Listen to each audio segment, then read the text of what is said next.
Dolazak zime ne znači da je kraj povrtlarske sezone. Još uvijek se mogu uzgajati razne povrtlarske kulture koje ćemo konzumirati sve do proljeća. A ono što je najbitnije, možemo svom organizmu osigurati potrebne nutrijente za koje znamo da su potpuno zdravi i nisu tretirani sa štetnim tvarima.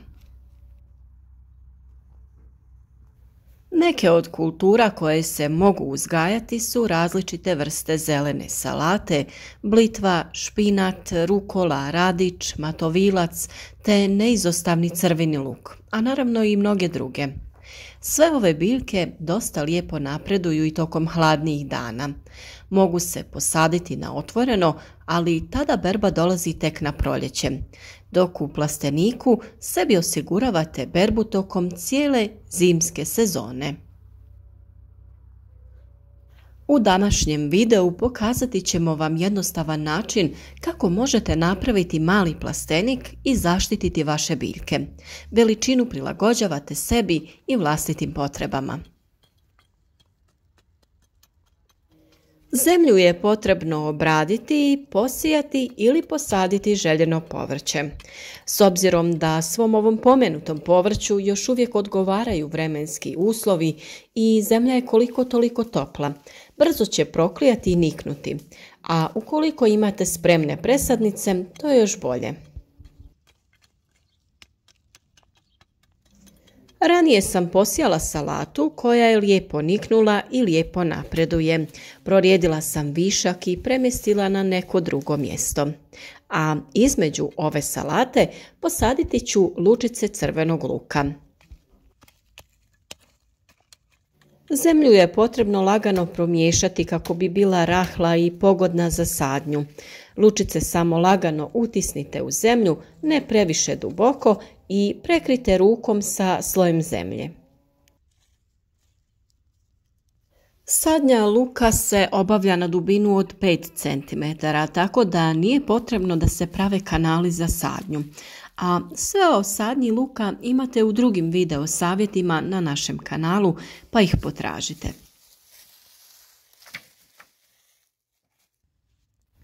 Prije samog postavljanja plastenika obavite sadnju i sijanje svog povrća koje želite.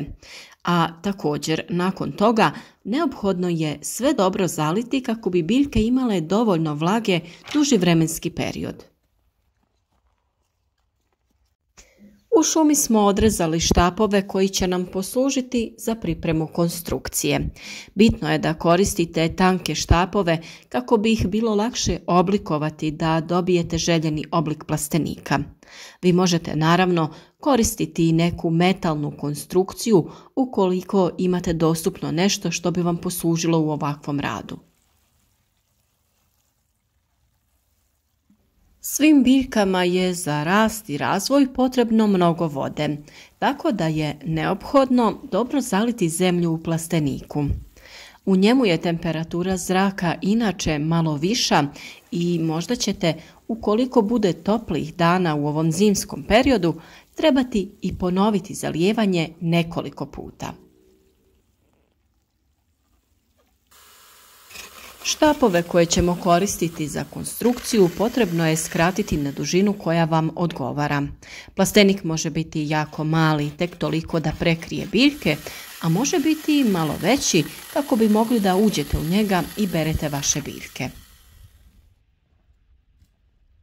Na dužinu naše gredice nama će biti potrebna 3 noseća štapa kako bi plastenik bio stabilniji i od njih ćemo napraviti lukove. Sada je sa nekim kolcem potrebno napraviti rupe u koje ćemo utisnuti štapove.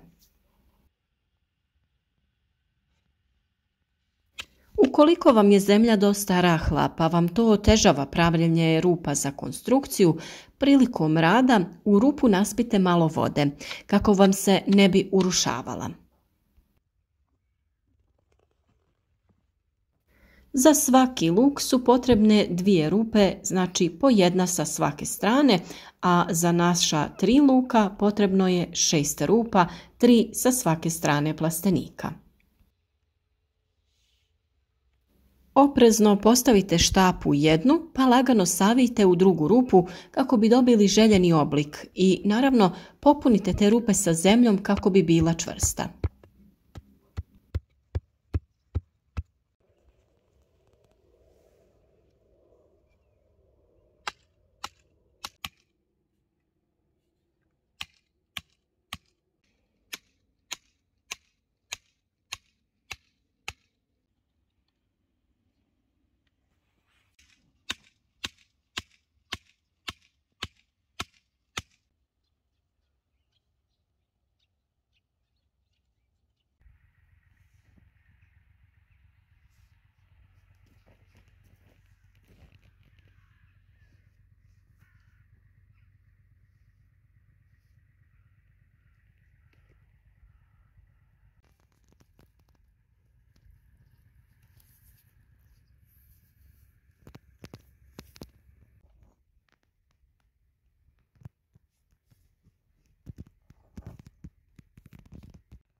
Nakon postavljanja poprečne konstrukcije, postaviti ćemo i 3 štapa po dužini plastenika kako bi bio stabilan prilikom vremenskih nepogoda poput kiše i snijega.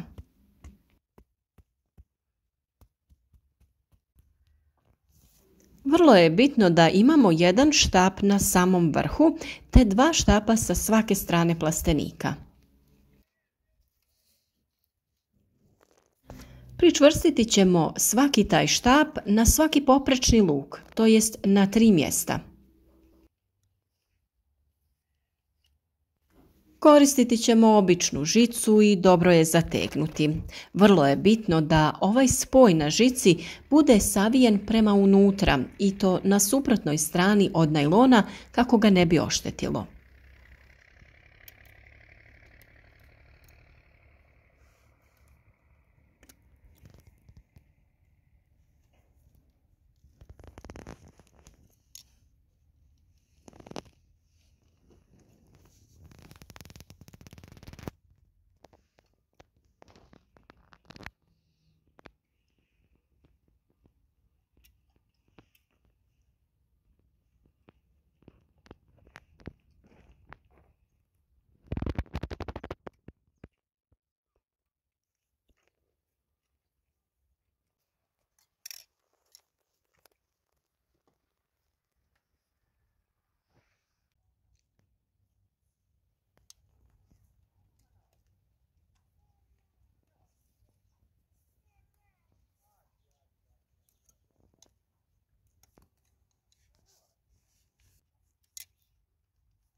Ukoliko su vam nosači malo duži, lako ih skratite nakon što ste postavili svu konstrukciju. Nakon što smo postavili sve nosače i oblikovali kostur plastenika, okolo ćemo otkopati plitke kanale u koje ćemo ukopati najlon.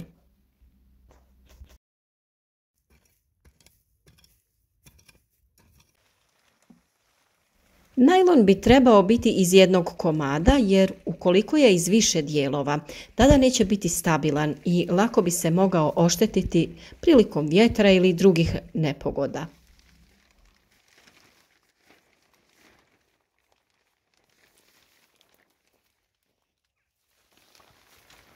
Razvucite najlon i pazite da ga što bolje zategnete sa svih strana. Prilikom zatezanja na rubove najlona stavite zemlju kako bi držala najlon od pomjeranja.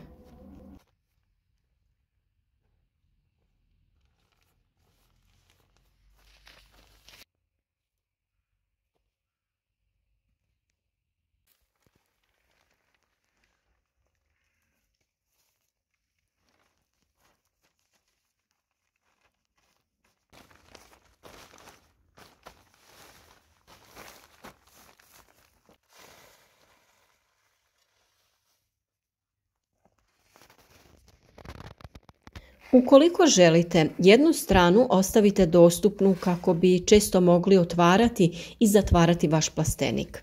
Taj dio pritisnite sa nekim kamenom, ciglom ili drvenom oblicom. Tako ćete lakše moći otvoriti jedan dio plastenika nego da svaki put sklanjate zemlju.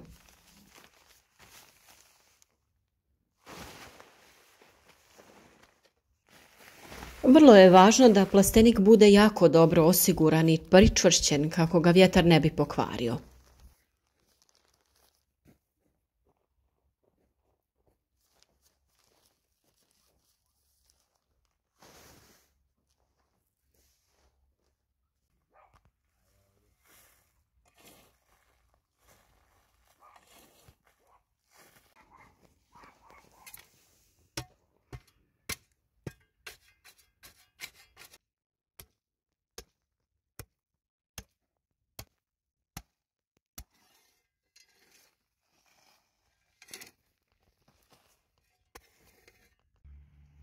Ovakav plastenik je vrlo jednostavan za napraviti, a njegove koristi su velike.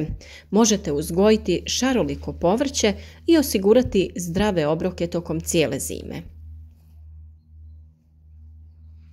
Nadamo se da ćete nam se kao i uvijek javiti u komentarima i pisati kako vi štitite vaše povrće tokom zimskog perioda.